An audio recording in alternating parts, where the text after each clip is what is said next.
এলাকার মাটি ছুঁয়ে আমি কিরা কাটতে আছি, আমি কেউ রে আমি লোন দেবো না। ওটা মাটি না, ওটা কুত্তার।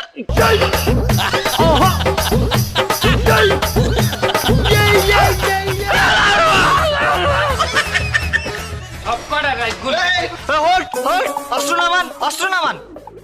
আরে পকেটে না, অস্ত্র নামান। আমি আপনি দিনে দুপুরে গেলে অস্ত্র লইয়া রাস্তায় ঘোরেন, মানুষের হয়রানি করতে আছেন। আপনি তো একজন সন্ত্রাসী মিয়া। না না না না না স্যার, আমি সন্ত্রাসী না। না, আপনি সন্ত্রাসী না, আপনি এলাকার জামাই। আপনার হাল্লা গোলাকে দুলাভাই খেলেন না। আমি জামাই টামাই না, আমি একজন সমিতি আলা, সমিতির অফিসার। এলাকায় কিস্তি উঠাইতে আসছি স্যার।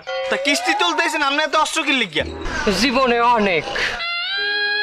অনেক খাতা কলম লইয়া তার মানের কাছে কাছে আসছি, কেউ কিস্তি দেয় না, কেউ কিস্তি দেয় না। বাবারে সোনারে, বাবা গো, কাকু বাতিজা, মা গো, কত কিছু যে বলাইছি, সোজা কথায় গিয়ে ওঠে না, কেউ কিস্তি দেয় না।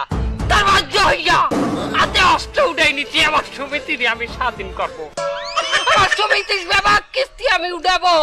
তাই বললে আপনি অস্ত্র হাতে তুলে নেবেন? এটা তো অপরাধ। সেন্ট্রি, গ্রেফতার করো।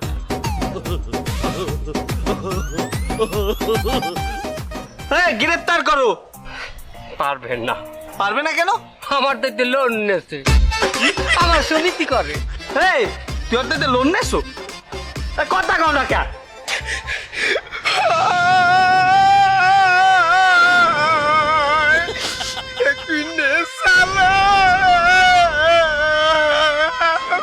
কি তুই লোন নেছো? তোরে তো সরকার ভালো একটা বেতন দেয়, তুই লোন নেছো কেন? আরে আমার বউয়ের জ্বালা।